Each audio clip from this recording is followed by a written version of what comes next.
What is up, everybody? Furious Nation, Pyro Productions, right here, YouTube, part of Hardcore Sports, Furious Nation. This is the Raw post-show coverage for Raw, May 26, 2025, Memorial Day. Happy Memorial Day, everybody. I just want to say, and to those who served, thank you to all who served, and God bless America, USA. Happy Memorial Day to those, to everyone today. Had myself a good day, barbecue and hot dogs, kebabs, but God bless America. Happy Memorial Day, everybody. And Adam Carl says, hi, guys. Hi, guys. So just want to throw that out there. How are we doing tonight, Pyro? Adam Carl, hello. Also, Nick, hello. This is Phyro Production, stuff, such and whatnot. Don't forget the whatnot. Thank you all for tuning in. And we are going to have a great show today. I think this Raw was a lot better. And I know we talked about it before the show, but I'm feeling pretty good, feeling really tired, but I'm shocked that, last week it felt like Raw was never ending, whereas this week Raw went super quick because I was having a good time watching it. Yeah. Not much story last week. Especially coming out of Backlash, like WrestleMania build was not that good, and then coming into Backlash, we had a few weeks after, we just had WrestleMania, then right away we have Backlash. Now, granted, build was, it was the Raw after Mania was great. Then the build to Backlash was better than the build to WrestleMania. But coming out of Backlash, just feels especially it's with this past week, Raw last week, it felt like it was just so phoned in. You felt nothing, no storylines. They were just in a lull. You had to wait. It's we need it now. We're tired of waiting. We just had to wait and wait and wait. And you felt nothing, no story. And don't even get me started on Saturday night's main event. That littered with commercials, not much wrestling. And it was dog shit this past Saturday night's main event. And it's just this past week, not a good week for WWE. Just felt nothing, no storylines, nothing, and they're just in a lull. But had a bad week this past week. WWE had a bad week this past week, and then obviously the WrestleMania out in New Orleans, and that they might be in Vegas regularly. That's a rumor going around. We don't know where WrestleMania is next year for WrestleMania 42. That's a whole other different story. But then the White Six returning this past Friday on SmackDown, Bray Wyatt's birthday, but I will say tonight's Raw, and I agree with you, Pyro, tonight's Raw was a lot better than Raw last week. Last week's Raw was not good at all. I did not enjoy Raw at all last week. Tonight we had two banger Money in the Bank qualifying matches. We'll talk about them. Had a very nice opening segment. Seth Rollins got a lot of nice heel heat. We'll talk about that shortly. We got Lyra Valkyria, Becky Lynch, decent segment. Their match is official for Money in the Bank. So Money in the Bank, Lyra Valkyria, Becky Lynch for the Women's IC title Part 2 at Money in the Bank, where there's stakes. If Lyra Valkyria retains again against Becky Lynch, then Becky can no longer challenge for the Women's IC title as long as Lyra Valkyria is Women's IC champion. But if Lyra loses, then she has to raise the hand of Becky Lynch. And I'm thinking that's where Bayley comes back. So they had a decent segment tonight, Lyra Valkyria and Becky Lynch. We had Rusev squash Akira Tozawa. Sheamus confronted Rusev, and there was a rumor Sheamus and Rusev are going to feud soon, and I like it. I like it a lot, and they're good best friends in real life. So I don't know what it's going to lead to. Maybe they eventually team like Sheamus and Cesaro of the Bar, but we'll see. But that was another thing I liked. We had a Jey Uso Gunther segment. Jey Uso botched the promo 10 seconds, but we'll talk about it. And just I felt like Raw overall tonight was much better than last week. Not perfect, but a lot better than last week. Yeah, absolutely. It kind of just felt like where the show last week was no story at all. It felt like every single match had a story to it. Yeah. Last week you felt empty. Yeah, absolutely. But before we begin, first, please hit the like. It would definitely help the YouTube algorithm. So definitely hit the like on the video. Subscribe to Furious Nation if you haven't done so. If you're new watching us, subscribe to Furious Nation. Be greatly appreciated. And go subscribe to the Hardcore Sports Network as well. Great guys over there, Mitch and all those great guys over there. Definitely subscribe to them. Over the Top Rope Podcast, merging with the Hardcore Sports. Go subscribe to them as well. Hit the bell for all notifications as well when you do subscribe to Furious Nation and the Hardcore Sports and Over the Top Rope Podcast. Go follow me on X, FioriNick579, Instagram, Facebook, links in the description. Go follow Phyro on social media, X as well. And Monday Night Raw, Memorial Day Raw, May 26th of 2025. We start the show off with a segment with Paul Heyman, Seth Rollins, Braun Breaker, and a returning and new member, third man in the Paul Heyman faction, Bronson Reed. No, not Big Bronson Reed. It's Bronson Reed, the Australian Bronson Reed, who returned Saturday night's main event this past Saturday. Squashed. He put CM Punk through a body splash with a barricade. Then he tsunami'd CM Punk post-match after Braun Breaker and Seth Rollins defeated CM Punk and Sami Zayn this past Saturday night's main event in Tampa. So Bronson Reed is back, and man, Pyro, did Bronson Reed look good in the sunglasses and the suit, standing next to Paul Heyman, Seth Rollins, and Braun Breaker. They look like enforcers, man. They really do. I mean, I love this Bronson Reed pairing with the Heyman faction. It makes sense. I love it. They're looking like a new evolution, and it's cool because when you look at what a guy like Batista was wearing, it's the same thing. And you look at what they're doing for, I mean, you literally have Paul Heyman as Ric Flair, Seth Rollins as Triple H, Braun Breaker's Batista, Bronson Reed. Braun Breaker's like Randy Orton because Breaker and Orton come from pro wrestling families. So I think Bronson Reed's more like Batista. I can agree with that then. Yeah, I can agree with that. Because the similarity comparisons are there. And I guess if you are looking at who was the rising star first, it was Randy Orton. So I can make that make sense. His father, Cowboy Bob Orton Jr., his grandfather, Bob Orton Sr., wrestled in the business when Randy was a young boy. Mm-hmm. Now Braun Breaker, his father, wrestled Rick Steiner's uncle, Scott Steiner, legends in the business, Hall of Famers. Just like Randy Orton's dad, it's a Hall of Famer. So definitely comparisons are there. And Bronson Reed, almost pretty much like the Dave Batista in Evolution back in the day. The 2000s, to the Ruthless Aggression era. But I love this pairing with Bronson Reed and with the Paul Heyman faction. And I know there's I've seen some people on social media, Bronson Reed is paired with Seth Rollins. This doesn't make any sense. Why would Bronson Reed join Seth Rollins? He tried to end Seth Rollins' career last year. How does this pairing with Bronson and Seth make any sense? It doesn't make any sense. This is dumb. Let me tell you something. It does make sense. Let me tell you something. It does make sense. And you want to know why? Because look at War Games last November, right? Bronson Reed tried to tsunami off the top of the cage to put Roman through a table with that. And CM Punk pulled Roman out of the way just in the nick of time, and Bronson Reed went crashing and burned. He missed, and he broke his foot. So storyline purpose-wise, who was responsible for that? Roman Reigns and CM Punk. So that's why Bronson Reed took out Punk from Saturday, and that's why Bronson joined Seth.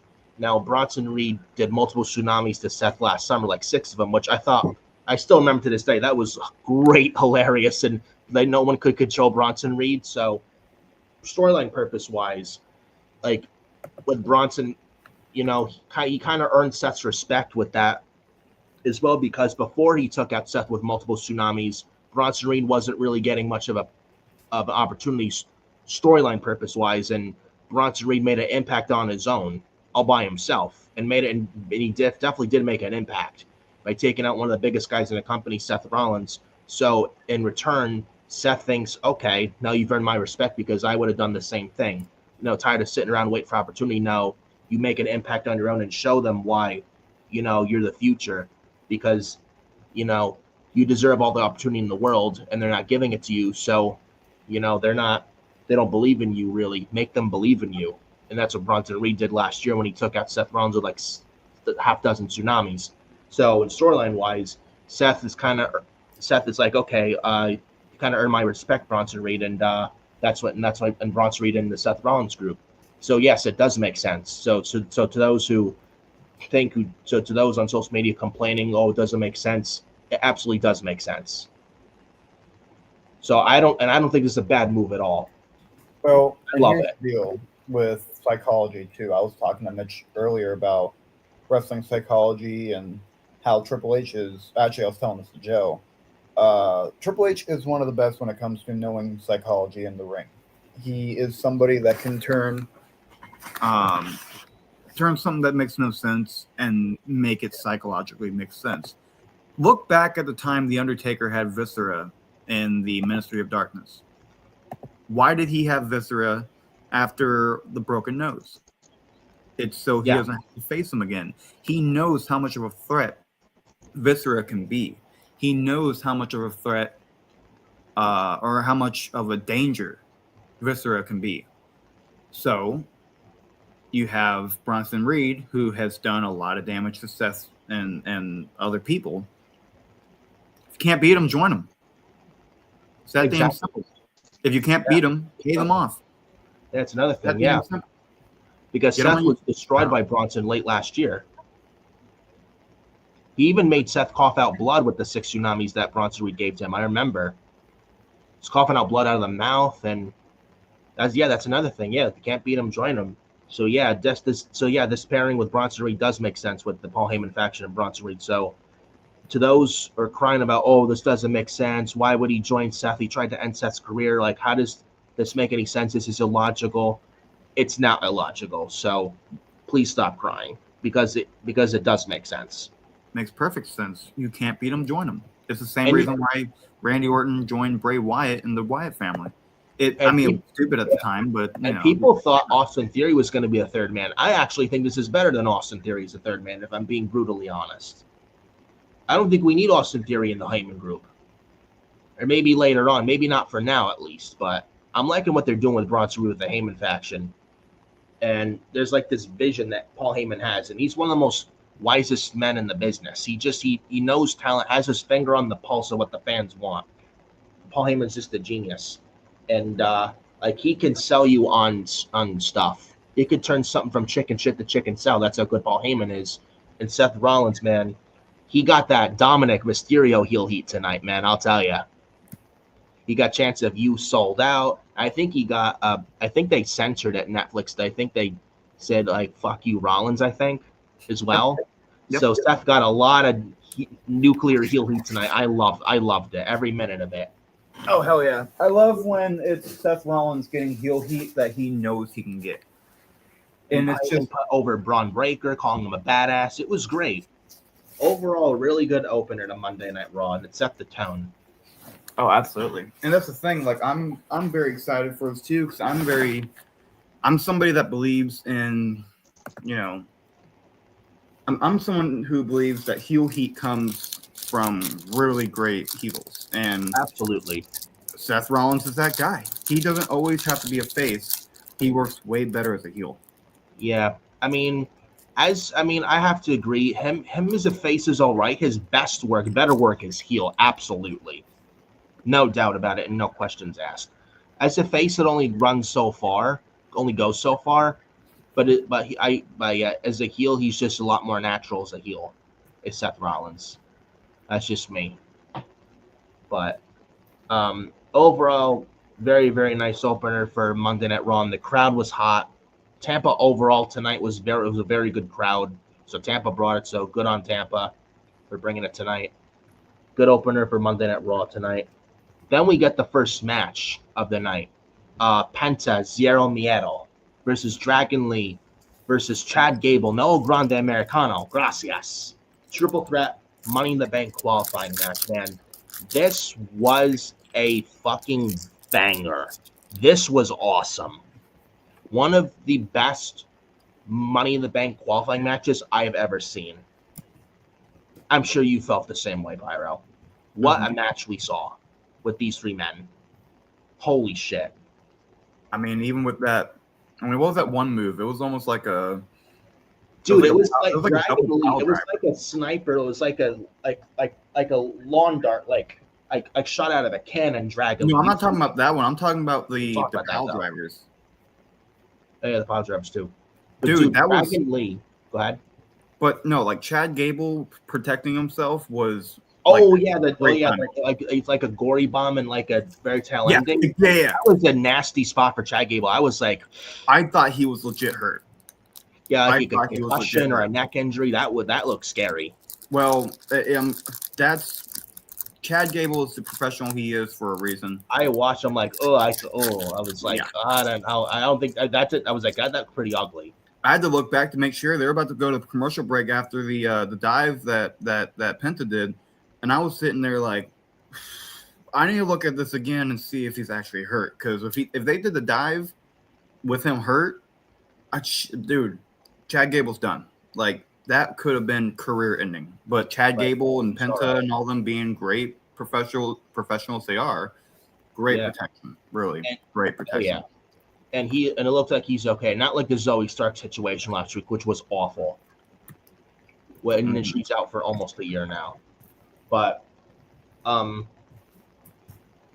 with Chad Gable, man, I thought they were gonna have him take. I thought after that spot and after the dive, the tope dive from Penta on both guys for the commercial break or ad break, man, that was another nice spot. I thought after that they were gonna have Chad Gable go to the back, like take him to the back, check on him, and El Grande was gonna take a place and win the qualifier. That didn't happen though.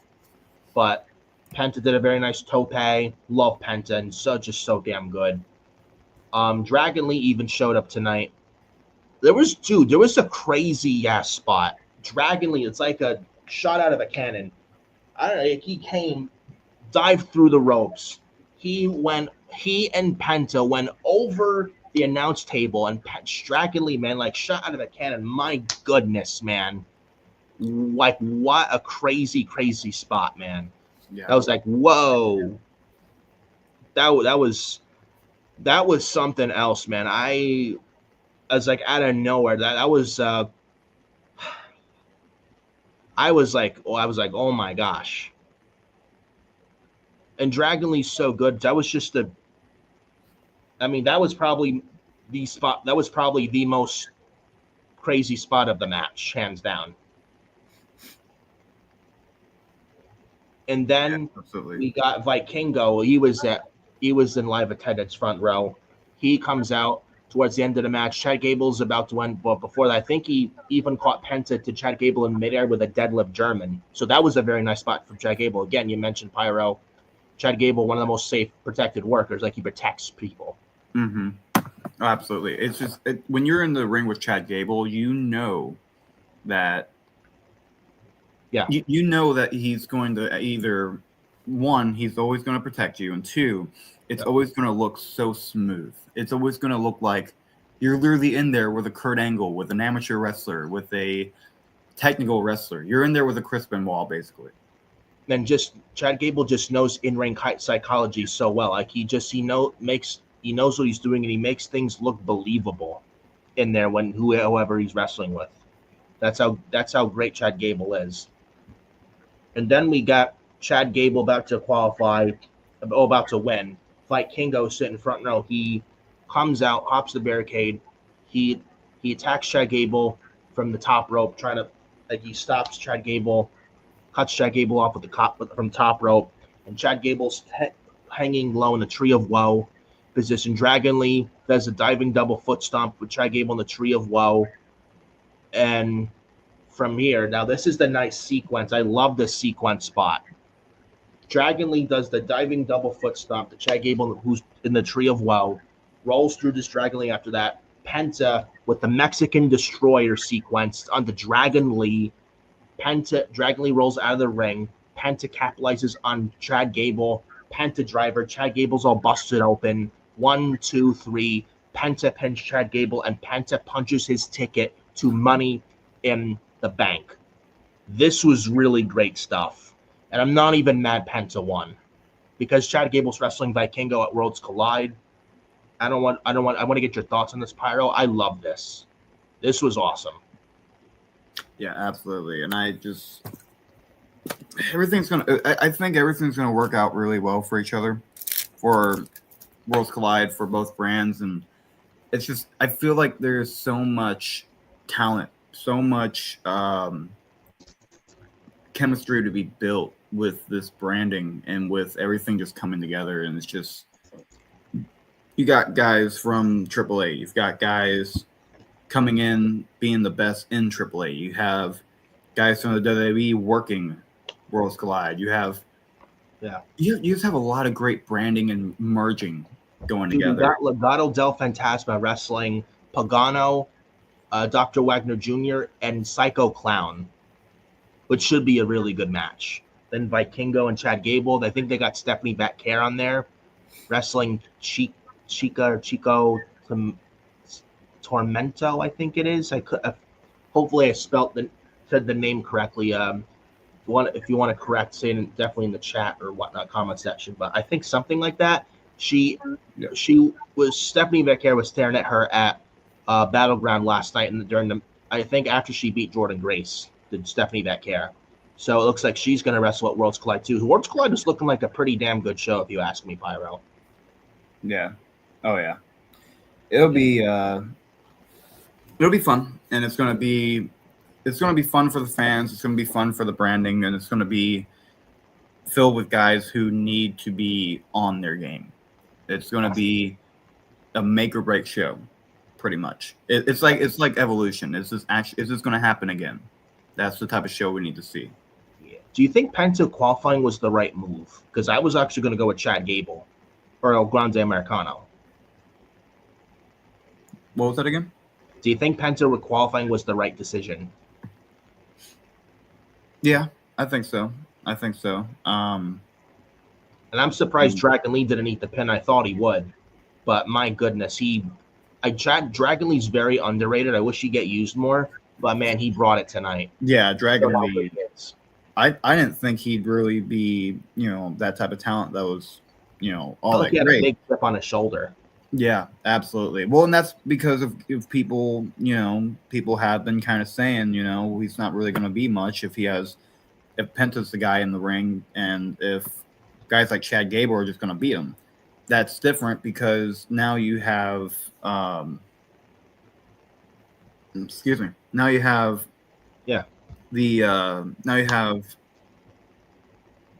now you have Dragon Lee by himself going against two guys who's trying to overshadow him. Yes. I ain't taking that. That's what he's saying. I'm not taking that. And he didn't take it. And man, he killed it tonight. Yeah. And I hope they use him a little bit going forward. I don't know about turning him heel, having him out of LWO and have him feud Rey Mysterio when Rey Mysterio is cleared from injury. Currently he's injured, but we'll see what happens. But I thought this was really good stuff. Really nice opening match. Banger. All three of the guys look good. Storyline purpose-wise, storyline continuity with Vikingo and Chad Gable, and then with Chad Gable with El Grande and Penta. I'm liking where it's going. Really, really good stuff with this opening match of Monday Night Raw. I enjoyed it. I enjoyed every minute of it. And this was probably show stealer of the night, in my opinion. Probably show stealer of the whole WWE Tampa weekend, outside of Sol Ruka and Kalani Jordan from Battleground. And man, what a match that was. Well, there's a lot to talk about for that match. That near neck injury issue, that near, the fact that Chad Gable did get, show color. It got busted open. Yeah, and there's a lot. There's a lot to unfold from that match that's going to continue out with AAA, with all the other storylines going on with Money in the Bank, all that. Yes. So then we go to a backstage segment after this match with Liv Morgan. She is back. She was filming in Japan for a movie or something. She is back on television and back into storylines. There was a report earlier in the day today that she was going to be back and integrated into Raw storylines as soon as tonight. And that rumor was true. She was back. She returned in a backstage segment with Liv Morgan at the Judgment Day. And they got this thing going on with Roxanne Perez doing nice things for Dom while Liv is not there. And, It's like Liv Morgan, she's not here. Oh, she's not approved. She didn't approve this or not. But she didn't approve this or not because she's not there. What's Liv Morgan going to think of this? And it looks like they're going to go a Liv Morgan Roxanne Perez feud going into the summer, especially after Liv Morgan lost to Kairi Sane due to shenanigans with Roxanne Raquel Rodriguez tonight, and Liv Morgan says, Raquel, this is not cool here. Like, we got a problem or something like that, and this is not looking good here. And so it looks like Liv is probably going to split from Raquel, and Roxanne's going to be the new Liv Morgan for Raquel, and they get Dom and Liv out of Judgment Day. I don't know if they're going to do that, but interesting to where it's going, if you ask me. And happy to see Liv Morgan back. She got a nice pop reaction with her showing back up tonight. So that's all I got to say about that. Your thoughts real quick on this, Phyro. Oh my God, I heard everything you said, and now this is the type of day I've had. I'm so tired. Like I just had a moment. Weekend. So yeah. I literally, it was a long weekend from Friday all the way to now. Okay, I heard everything you said. I need like a pinpointer so I can remember, like I can get it back. So Liv Morgan is back from her filming, and Roxanne's been integrated with the Judgment Day. Okay, yes. Okay, I got you. Yeah, Roxanne Perez giving the Nuggets, rubbing the shoulder. Yeah, that was interesting. It was very predictable what would have happened, but at the same time, that was interesting for sure. So do they kick Dominic and Liv out of Judgment Day? Because remember, when Dominic turned on his father Ray, he went to mommy Rhea Ripley. Then Dominic dumped Rhea for Liv. But this time is Dom and Liv. Now is Liv done, but also Dom for Roxanne. Is Finn the one that does Dom and Liv dirty, no pun intended, and we get Dominic Mysterio and Liv Morgan out of the Judgment Day and replaced by Roxanne with a Judgment Day consisting of Finn Balor, JD McDonough, Carlito, Raquel Rodriguez, and Roxanne Perez, and we get Dom and Liv out of Judgment Day. Is that where they go with this? And it leads to Dominic and Finn Balor for the IC title at SummerSlam. Is that how they lead to this? That would be cool. Because you see Finn Balor laughing in the background. Yes. You know damn well he's fucking... Even Finn Balor, when even the main event, and Dominic brought a chair in to try and help Finn, but it backfired. Finn's not going to be too happy with Dom. And Seth qualified for Money in the Bank in the main event, and Finn ate the pinfall. So that's another thing to look out for, too. If you paid attention. Shit. Yeah. How do we keep losing to Queens with these predictions? Like, come on. So we lost to Queens. I honestly thought Finn Balor was going to be a face kicked out of Judgment Day. It looks like they're going to do it with Dominic instead, and he has been getting over lately. So they may turn Dom face instead and out of the Judgment Day instead of Finn Balor. I think Dominic would go face. I think it would be Liv and Dominic. And, well, I don't know. Liv shouldn't really be a face, though. That's what sucks about it. Well, she did get a nice pop tonight, though. Sure. Maybe. I don't know. She did. Look, as long as they book her decently as a face, then okay. Because their last face run with the tap out to Ronda at SummerSlam in 22, when Liv Morgan said going into that show she was never going to tap out to Ronda, then she did. It kind of killed all of her credibility as a babyface for momentum-wise as a babyface, and to the point where last year they had to turn her heel, and look what it was the best thing for her. Yeah. And that's and just to find that credibility and edge again, and she has. So they may turn Liv face soon and out of Judgment Day soon, just like Dominic as well. But we'll see. But it's interesting to where they're going with this. I will say.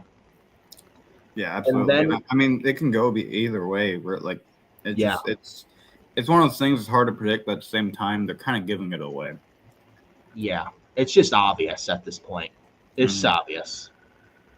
But we go to the next segment or match, or a squash, I should say. Rusev versus Akira Tozawa. I timed this actually on my watch. 50 seconds, 5-0.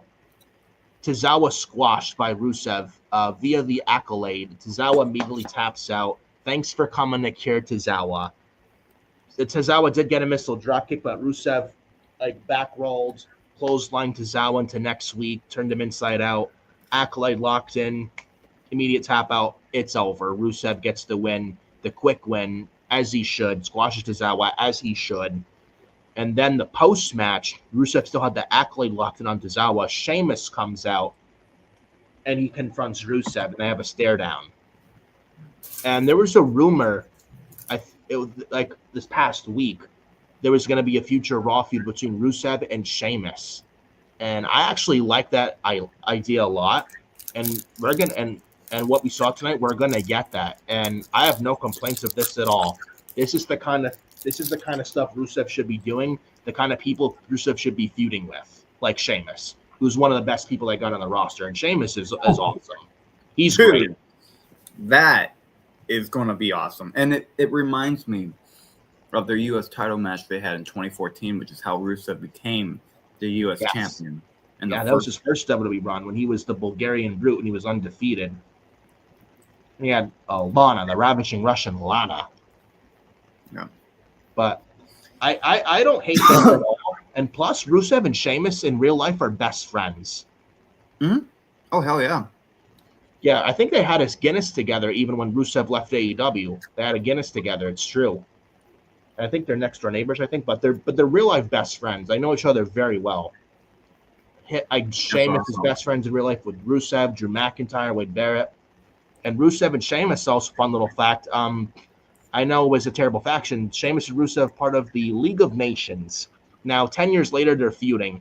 2/4 of the League of Nations feuding. Rusev and Sheamus. Fun. Just look at that. But I think this is going to be good. I like this. I like this move a lot. This is the best thing for not only Sheamus, but for Rusev as well, because these are the kinds of guys Rusev should be feuding with, not Tozawa, not Otis of Alpha Academy. That's never going to get Rusev over. Feuding him with guys like Sheamus, that's going to get Rusev over. And maybe this leads eventually to a formation tag team in the Raw tag division with Rusev and Sheamus, similar to when Sheamus and Cesaro of the Bar formed in late 2016 on Monday Night Raw. This could lead to that, and Raw could use some tag teams. I'd say pair Sheamus and Rusev together, and they're best friends in real life. That could be like the Bar 2.0, and Sheamus and Cesaro of the Bar were fucking great. They were incredible. Yeah. Oh, yeah. Absolutely. So what do you think of this little feud with Sheamus and Rusev? Do you like it? I think it's a good move. Well, when you go from Otis and Tozawa to a banger, talk about an upgrade. Yeah, that's gonna be great. Sheamus needs something new, and Rusev needs a challenge, and like both guys need something, and that's it. You put the guys together, and you're always going to get a great match from Sheamus. You're going to get a great match from Rusev, and this is your call to action. Like a nice mid card upper mid card feud. Yep. Hell, you could even do an IC title feud between these two men. Maybe they have Rusev at some point take the IC title off Dominic. If Dominic doesn't lose to Finn Balor at SummerSlam, if that's the direction they go with Finn and Dom, and if they have Dom win that feud and still IC champion, what if they put Rusev and Dominic in there? They put the IC title on Rusev, then he eventually drops the IC title as Rusev to Sheamus, and that's how Sheamus becomes a Grand Slam champion in WWE, winning the Intercontinental title. What if they do that? I wouldn't hate that at all. That'd be nice. I'm saying? Cool. Yeah. A little cooking here. Yeah. A little banger after banger. No pun intended for Sheamus, but I like this direction a lot. I think this is great for both Sheamus and Rusev. And definitely a nice mid-card upper mid-card feud to give both guys something meaningful to do. And I think it could be a nice story because both men know each other so damn well. Mm-hmm. So we then go to Sami Zayn, Jey Uso, little locker room backstage segment happened, getting Sami Zayn ready for his Money in the Bank qualifier, which was the main event. tonight, Money in the Bank triple threat Money in the Bank qualifying match with Seth Rollins versus Finn Balor versus Sami Zayn. We then go to the World Tag Team Title triple threat match between the New Day, the War Raiders, American Made. Before this, we had some two D-list celebrities backstage with the War Raiders. I'm not a fan of these D-list celebrities on the show at all. Thinking they're wrestlers, a part of the show. You can be a fan, but you're not a part of the roster. Like, just stay out of the freaking ring, please. Mm-hmm. I'm not a fan. I know you're not a fan of these D-list celebrities much at all. I'm not. No, I'm not. I just think they shove these celebrities down your throats. Like I don't know if it's I mean that like with that, like the Netflix just love to jam these things down your throats. I can't stand. I hate it. I can't stand. They have been doing this since WrestleMania 40, and I don't know why. For a while now. Every fucking night. They got to pan someone in the front row, a celebrity or a rapper. Like I don't care for it. Why does it always have to be a fucking rapper? I've never understood that. They did one tonight for some guy I've never even heard of. I'm not even big into rap. I don't like rap, and I'm not saying like you shouldn't have rap at all. Obviously, you're gonna have a mix, but fucking have a mix. Get Adam Gontier, get Linkin Park, get Or if you're gonna do rap, do it with someone good. Hell, Breaking Benjamin is on tour right now. Try to get something with them. Yeah, Shinedown. Shinedown's a big target for WWE. They have the most. I think they have the most soundtracked. I think Shinedown is the band that is most featured. There we go. That's the word by WWE in any form. Get fucking Shinedown to go to Raw, or get Shinedown to or another band, or Skillet. The band Skillet. Skillet could be good. You could always do. There was another one. Shit, I forgot the name. That's Skillet. I mentioned. Fuck, it'll come back to me. But Slipknot. They would never do Slipknot. They try to do that with NXT, but I don't think they could do Slipknot. I think they're too. Or Poppy. Not Poppy. Poppy's another one. Yeah, but Poppy's one of them. Like it worked for NXT for its time when she had that album out, but like she's too problematic. One day she's great, the other day she's problematic, and then she goes into this whole cycle. So same with Slipknot. Code Orange. Code Orange is another one. They did Bray Wyatt's theme. They do Aleister Black's theme as well. They could do Code Orange. Yeah. I don't know if I do Beyonce with rap. I don't know. I'm not a big fan of Beyonce. But it's somebody that isn't so Kevin Rudolph. Kevin Rudolph. I don't like Kevin Rudolph. Machine Gun Kelly. No, keep him the fuck away. Or Post Malone. Or Architects is a big heavy metal theme. Architects. Yeah, I'd rather have him. I'd rather have one. I love Architects. Actually, at one point, I wish they would have had an Architects song for Seth Rollins instead of like what they've created for him. But I mean, it's a good song either way. But there were a few songs. They have one of the songs cursed for one of the theme song soundtrack songs for WWE 2K25, cursed by Architects. Nice. That's a banger theme song from Architects. That's a really good song. I listen to it often these days. You could have them front row for Raw tonight instead of these D-list celebrities. I think it needs to be Shinedown. I think for as much as Shinedown has done for the WWE and as much as WWE has done for Shinedown, it has to be. I would love to see Shinedown over Cardi B at SummerSlam. That would have been fucking phenomenal, and I think they would be out of tour at that point. But I wanted to do a quick thing. Papa Roach. Papa Roach is another one. Yeah, Papa Roach would be good. Papa Roach is a good one. Nickelback still. Yes, Nickelback. I mean, hell. How could I forget Nickelback, dude? Nickelback's a good one. But I wanted to do an announcement here.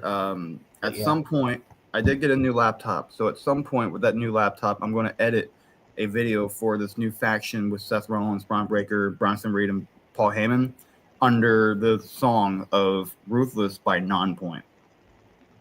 It's one of their one. Nonpoint's another one. Nonpoint's really good, but the thing is, they just came out with a new, they didn't just come out with it. It's actually a 4-year-old song, but it's one of their newer songs. And Ruthless is a song that it's like an exploding song. It's like, bam, and it works for guys like like Reed, Yes. Breaker, and Rollins. Yeah. It's going to be a great video, y'all. You don't want to miss it. You don't want to miss it unless YouTube copyright strikes me again, because they just blocked my Randy Orton Cena video. Yeah, but we then go to the World Tag Team title match, New Day, War Raiders, American Made. I didn't care for this. I really didn't. New Day won with some kind of roll-up. I don't really give a shit. I don't. I didn't care The SmackDown Tag Division blows the Raw Tag Division out of the water. It's not even funny, bro. Especially what we got from the ending of SmackDown this past Friday with the White Six back. You got SmackDown with the White Six. You got Los Garza with Legado del Fantasma. You got the Motor City Machine Guns. You got DIY, the Street Profits, Fraxium. And Raw is the New Day, the War Raiders, and American Made.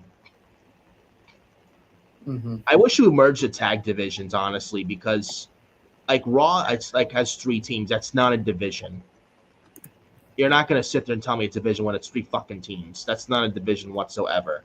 And I didn't really care for this because this is basically the Raw tag division, folks. These 3 teams right there. That's why I'm saying eventually, I mean, at some point, pair Rusev and Sheamus up like the Bar 2.0. Raw's tag division needs all the help they can get.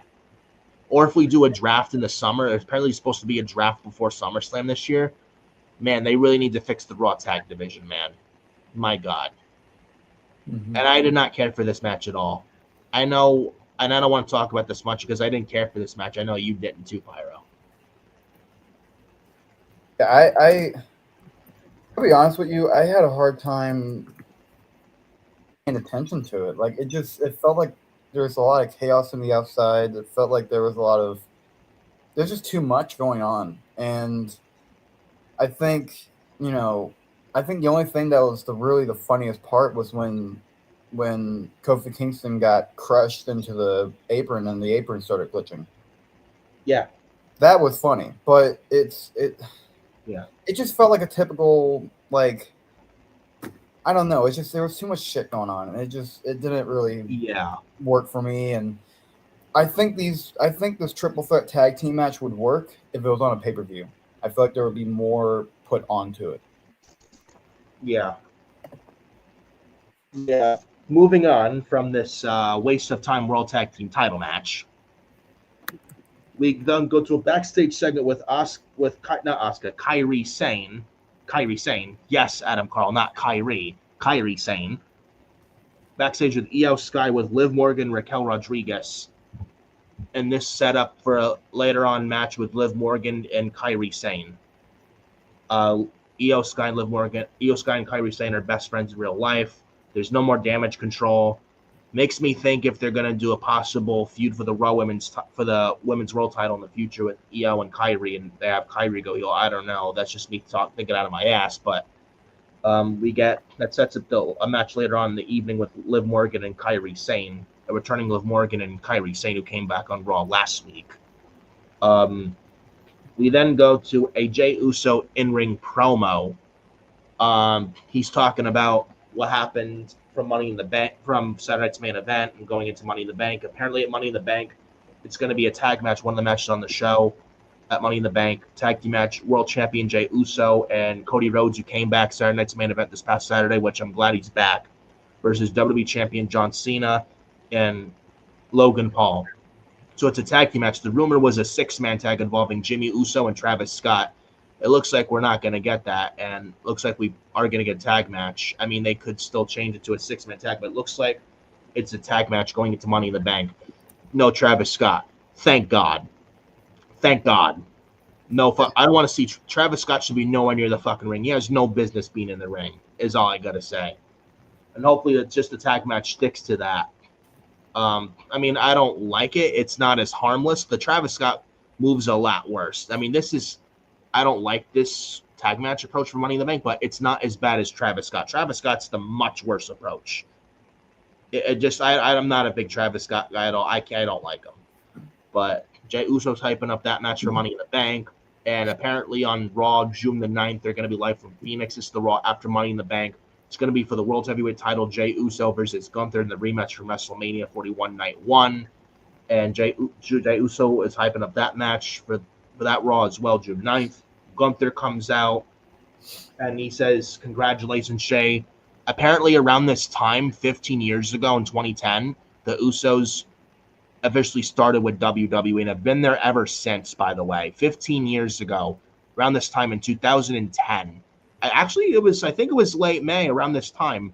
I remember the Usos made their Raw debut taking out the Hart Dynasty, if you remember. I think around this time in late May of 2010, I remember watching that Raw when they were heels with Tamina. The Usos and Tamina took out Natalya, David Arch Smith, and Tyson Kidd. I remember that. Not sure if you remember it, but I do. So Gunther mentioned Jey Uso. What happened? I think I do. I'll think on it, but I think I do. Yeah, but so Gunther congratulated Jey Uso on his 15-year time now in WWE and been there ever since.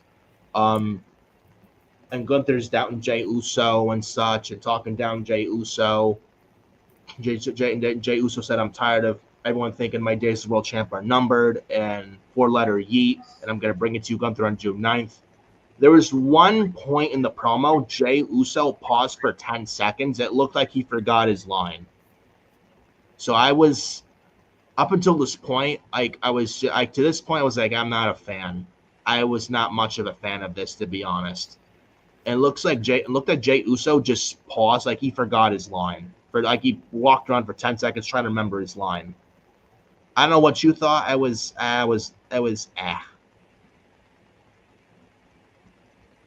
Yeah, I didn't like the promo at all, and I don't like that they're putting Gunther and Jey against each other again. It's just old. and the way how Gunther tapped out like a bitch at WrestleMania in 2 seconds, I hated that even more so. That was terrible. I'm hoping and praying Gunther does not lose clean on June 9th, and we don't have him tap out right away. And the thing is, the rumor is Gunther and Goldberg's retirement match. If that is the plan, Gunther cannot lose clean, and he has to look strong. No ands, ifs, or buts. If he loses clean, it's not a good look, especially if he is Goldberg's last opponent. If that's the case, you're not going to have Gunther lose clean. Whether have Goldberg come out, cost him the match, or we have a Money in the Bank, whoever's Mr. Money in the Bank, they come out, cause a DQ, and they tease a cash-in, but the cash-in never happens, bells never rings. Then the match is over, Gunther's still in the ring. Then that's how we get Goldberg come out, probably.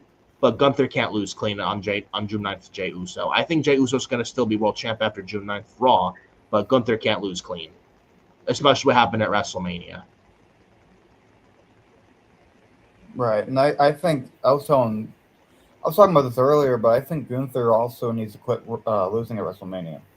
If you want the guy to be a legit competitor, this isn't like a Shawn Michaels, right? Like, this is not somebody that can lose so many WrestleManias and still be on top. If you're going to make this guy your next big dude, your next Goldberg, have him be a fucking megastar on your top show. You know, like I don't like that he lost to Jey Uso, especially the way he did it, because I don't like the idea of Gunther being this unstoppable ring general, and yet WrestleMania he can't win other than that one match at 39. He has lost 2 in a row. He cannot lose another. Yeah, Gunther's gotta look good. He's gotta look strong in this. No ands, ifs, or buts. I don't want to see him tap out right away, and he can't lose clean. That's the bottom line. But this segment with Jey Uso, the promo does not promo, and I just want the belt off Jey Uso soon. They gotta get that belt off him soon. Whether LA Knight wins Money in the Bank and cashes in, or Seth Rollins or Braun Breaker holds the briefcase and one of them cashes in on Jey Uso, they got to get the belt off Jey Uso soon. It's going to be after June 9th they take the belt off him, but that belt cannot come off of Jey Uso fast enough. I don't hate Jey Uso, but I can't really buy into him right now anymore as world champion. It's over. But moving on, we go to Liv Morgan versus Kairi Sane up next. Now, Kairi Sane, I'm not sure how you feel about Kairi Sane. I like her, but I don't know, maybe it takes me a little time to see what I think of her since she just came back. maybe it's too early to judge for me. But Liv Morgan loses to Kairi Sane.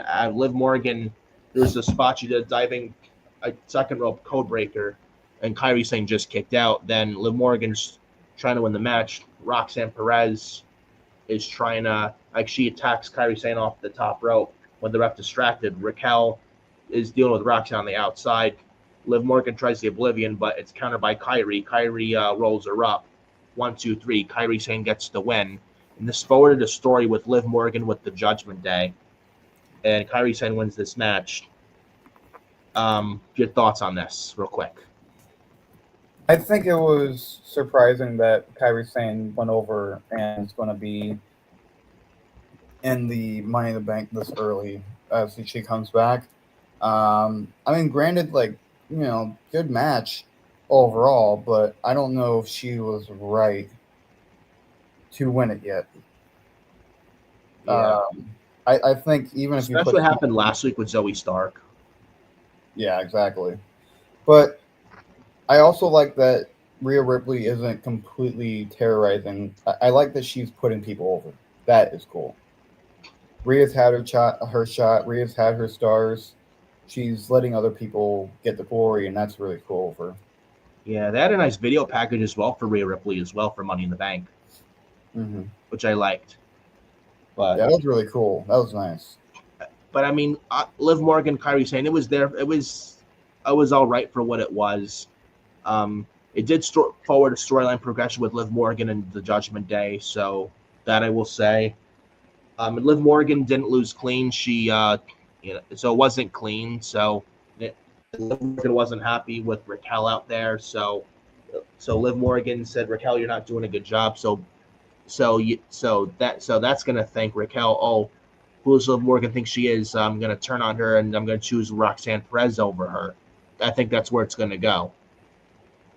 So, and should see where it goes with this, with the Judgment Day stuff going on. So it's interesting, like we said earlier in the stream here.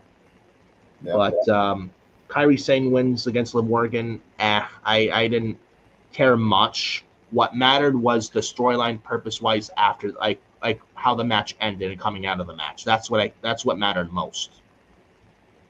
If you ask me. Yeah, I agree.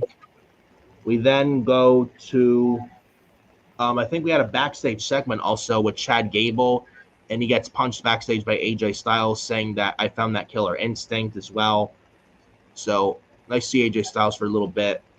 I don't know if they have AJ Styles do with Chad Gable. I mean, I saw something Will Ospreay the other day mentioned that AJ Styles needs to quit his job to come over to AEW. To do what exactly? Will Ospreay wrestle in front of like a empty gymnasium, like half full arena? I don't know what AJ Styles wants to do to end his career. He doesn't have much time to wrestle longer because I think he said himself he's going to retire before he hits 50 years old. I'm sure AJ Styles wants to end his career the right way. I don't think he wants to end it wrestling in front of like a gymnasium, half-filled arena for AEW. I'm sure he wants to wrestle in front of a filled stadium, like end his career the proper way on his terms. I'm sure. Yeah. Oh, absolutely. So I think Will Ospreay just talking out of his ass. I like Will Ospreay, great wrestler, but I don't believe him with this. And the thing is, like, a lot about the WWE is AEW with Will Ospreay lately. They just need to focus on themselves, really. I don't understand what is his obsession. Like, it's Will Ospreay constantly talking about WWE. He just can't keep their name out of his mouth, dude. It's just insane. It's weird. It really is. It's weird. Yeah. But moving on from that, don't want to talk too much about that or else I'm going about AEW. But we then go the backstage, like I said, Liv Morgan Judgment Day backstage. Liv Morgan is having a little tension with the Judgment Day, like we said. So again, interesting to see where it goes. It could lead to Roxanne versus Liv Morgan at SummerSlam, and Dominic and Finn Balor for the IC title at SummerSlam. So who knows? Or maybe Liv Morgan, Roxanne going into Evolution July 13th as well. That was announced this past weekend as well, as past Saturday during Saturday night's main event. So who knows where they go with this? But it's interesting to see where it goes. Yeah. But we then go to the next segment. of the show, Lyra Valkyria has a promo in-ring segment with Becky Lynch. And Lyra Valkyria mentioned that Becky Lynch went to the higher-ups to get another match, and I beat Becky Lynch twice. Apparently, that wasn't enough to humble Becky Lynch. And now Becky Lynch leads the way to another title match. And now at Money in the Bank, I'm going to face Becky Lynch again for the Women's Intercontinental title.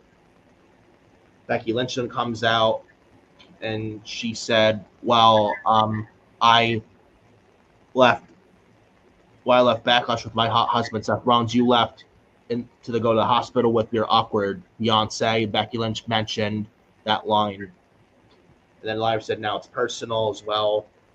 And then Lyra Valkyria also brought up the fact that, you're only like where you are because of Seth.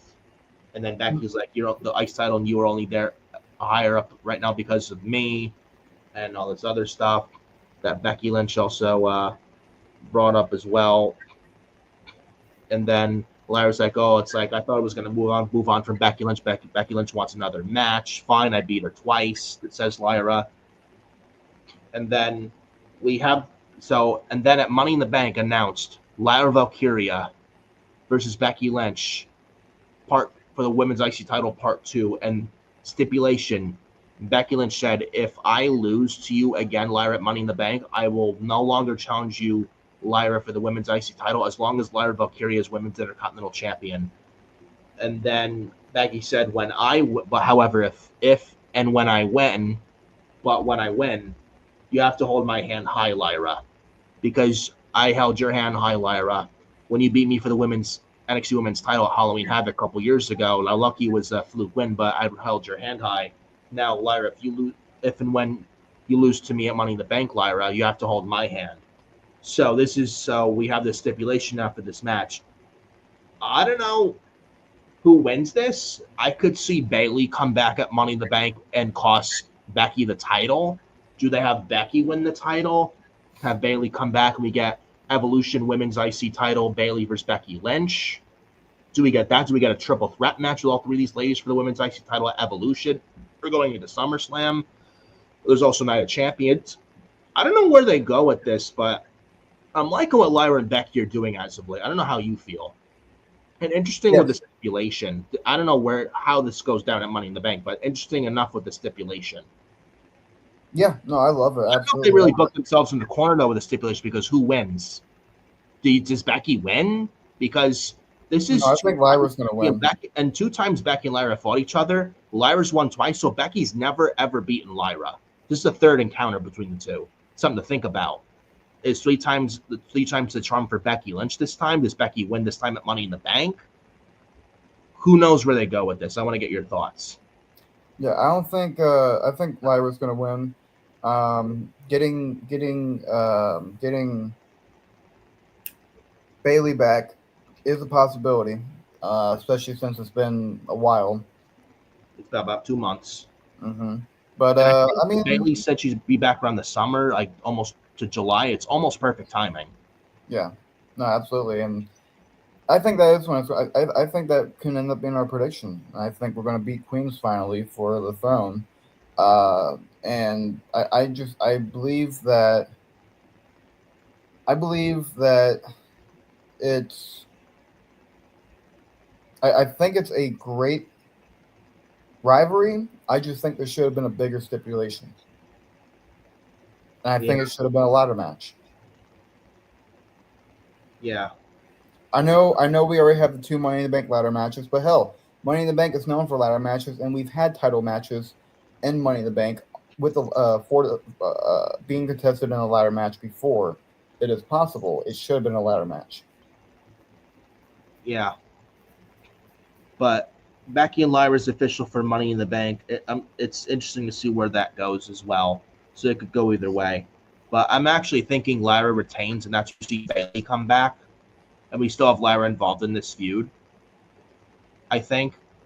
Or I don't know if they move Lyra on to someone else. I don't know who. But we'll see what happens come Money in the Bank with Lyra Valkyria and Becky Lynch. And I had a banger at Backlash. I'm sure they'll have a good match here at Money in the Bank as well. For sure. We then go to backstage segment with Sami Zayn and Karrion Kross, who got a big pop tonight. God, I hope they use him. And there was a nice, interesting line he said to Sami Zayn to Karrion Kross. Sami Zayn, you will never be a world champion in this company. That was an interesting line. I'm really thinking Sami Zayn wins the world title at WrestleMania next year. I'm telling you now. He wins the Rumble in Saudi next January. Then he wins the world title in an underdog moment at WrestleMania 42 next year. I think it's going to happen. Because there's no way you have Cross say that line and Sami Zayn doesn't win a world title next year. There's no way. You know, Triple H has things happen on TV for a reason. I can see Sami Zayn win a world title in the WWE for the first time WrestleMania next year. I really do. Mm-hmm. That's just how I feel. They had Cross say this for a reason. And man, Cross still getting over and over now. I wish they'd have him on TV and they use him. They got to use him. Absolutely. He's too over to not be used, and he's been getting over lately. So I'm hoping they use him pretty soon because he's too good to not be used. Is Karrion Kross, and he's not bad in the ring either. I don't care what anyone says. He's not a bad wrestler, is Karrion Kross, and he's always been a very good character in promo. I think he's really good. He just needs a little bit more tweaking on that moveset. Yeah, but he's not even that bad in the ring. Right. But we then go to the main event. They didn't announce. I don't think they announced anything for Raw next week. Probably get a male qualifier for the men. We probably get 2 more Raw Money in the Bank qualifiers. 1 male for 1 male, 1 female next week on Raw. Probably. I don't know who's gonna be the. I don't know who's gonna be the 3rd Raw male and 3rd Raw female to qualify next week. Who knows? If it's gonna be if Braun Breaker's gonna be there or AJ Styles, Karrion Kross. We don't know. But we'll see where that goes for next week's Raw. We then get to the main event of tonight's Raw, triple threat Money in the Bank qualifying match: Seth Rollins versus Sami Zayn versus Finn Balor. Man, Sami Zayn got a nice pop tonight. So did Seth. Everyone's singing Seth Rollins' theme. Finn Balor came out. This was a banger match as well. There was one spot Sami Zayn did this he slingshot outside the apron, slingshot to a moonsault. And then Sami Zayn did the Sabu thing, a nice little tribute to Sabu. That was nice. Sami Zayn, you see him next to the barricade doing like this, and I caught that. That was a nice little tribute to the late great ECW icon, legend, ECW original, the genocidal, suicidal, homicidal, death-defying Sabu. So that was nice. Mm-hmm. Future Hall of Famer Sabu. So that was a nice touch. There was another spot. I think there was another sequence where I think Finn or Seth or Sammy or Finn almost like Seth Rollins almost got the pedigree, and then there was like Seth tried the pedigree on Sammy. Sammy back body dropped him over the top rope, sent Seth crashing to the outside. Finn Balor with a sling blade. There was another combination, I think. Finn Balor got the coup de grace, but then Sami Zayn out of nowhere haluva kick. Even before that, Sami Zayn was trying a Blue Thunder Bomb, Seth blocking it, and Seth tried the curb stomp, but Seth Rollins running in momentum. Sami Zayn gets the Blue Thunder Bomb. I love the Blue Thunder Bomb from Sami Zayn. Great move. Yeah. And that was a near fall. Coup de grace, I think, from Finn Balor. Sami Zayn out of nowhere haluva kick, and Sami Zayn's about to win the match. 1, 2, and then Braun Breaker pulls Sami Zayn from the leg out of the ring to break the pinfall, screwing Sami Zayn, costing him this match. And we get and I think Braun Breaker even spears Sami Zayn as well. And on the outside, we then get Finn Balor, Seth Rollins in the ring. Dominic Mysterio comes out, brings a chair to help Finn win the match, but it backfired. Seth Rollins hits a curb stomp on Finn Balor on the chair in the ring that Don brought in the ring. 1, 2, 3. Seth Rollins pins Finn Balor, and Seth Rollins is going to Money in the Bank. And then after this match, it had CM Punk's music hit. Bronson Reed and Braun Breaker with Paul Heyman are ready for CM Punk to come out in the front entrance aisle. But CM Punk comes from the timekeeper's area. He hits a very nice GTS on Seth Rollins, plays him out, and CM Punk is taunting Braun Breaker and Bronson Reed after he GTS's Seth Rollins the next week.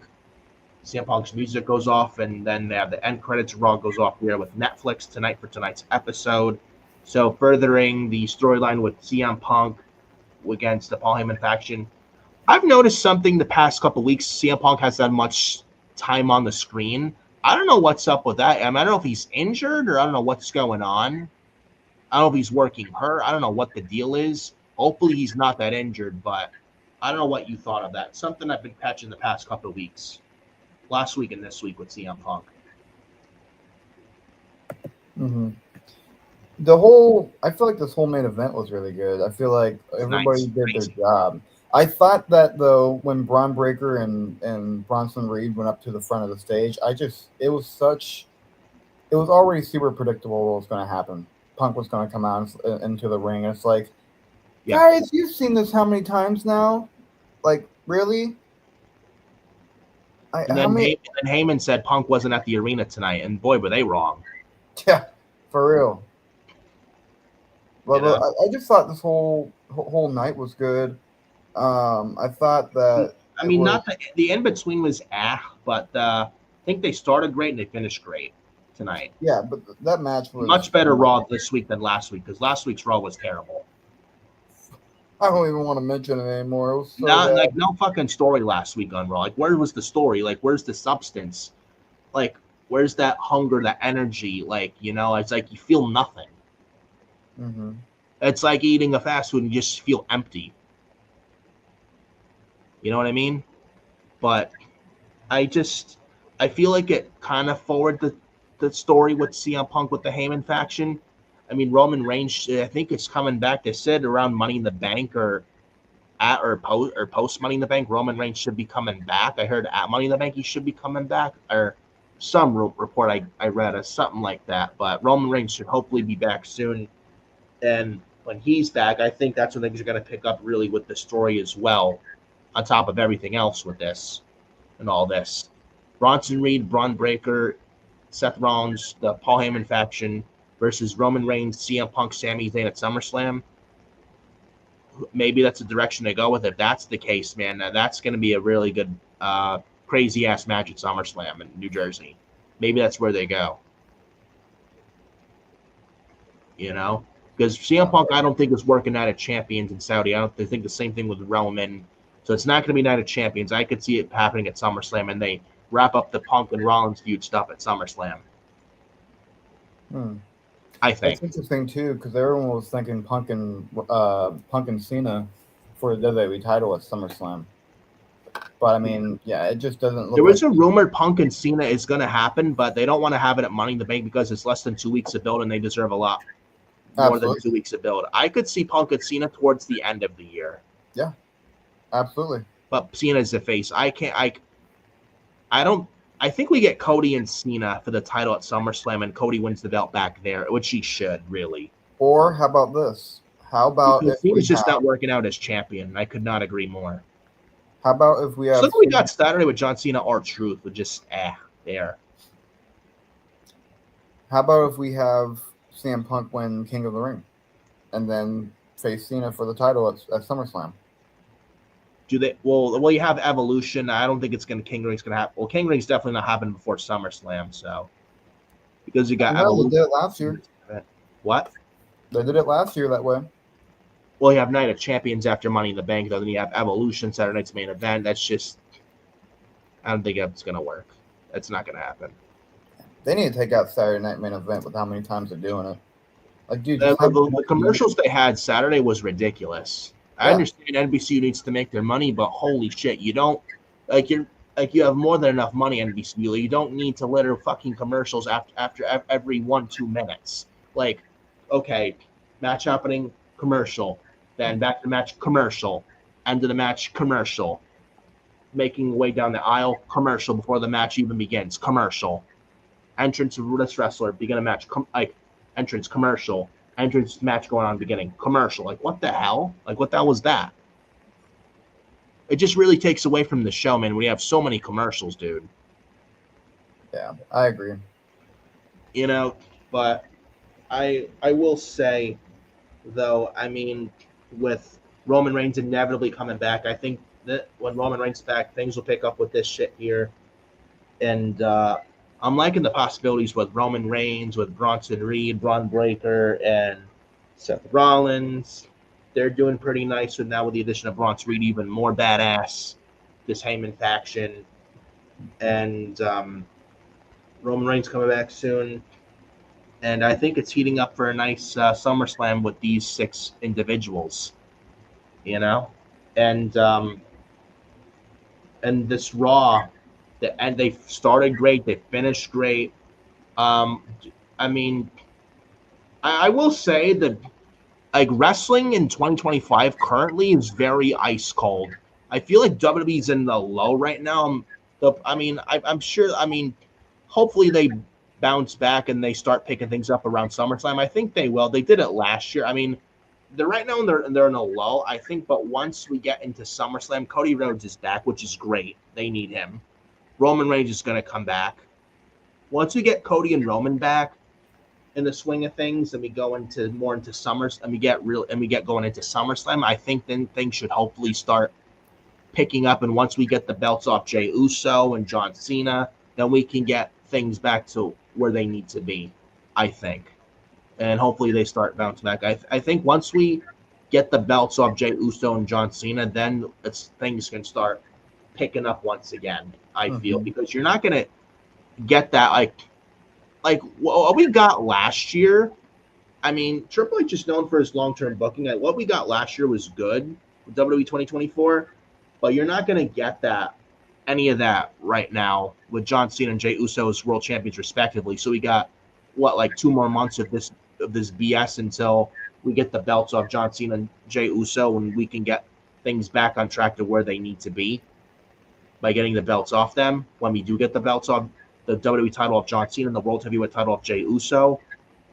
So hopefully around SummerSlam, things will pick up. They probably will. Right now they're in a lull, but hopefully probably around SummerSlam they should hopefully start picking things up back in the swing of things, especially with Cody Rhodes back now and now Roman Reigns inevitably coming back. He's going to be interjected into the CM Punk, Sami Zayn feud with Bronson Reed, Braun Breaker, and Seth Rollins. So we will see what happens. But overall, this Raw started great, finished great. The in between it was I did like the Lyra Becky segment, but it was But but last week with it being terrible, I will say this week's Raw was much better than last week. I will say. Yeah. No, absolutely. I mean, it's still not where it needs to be, but much better than last week. Yeah. So, I don't know how you feel, Pyro, but that's how I feel.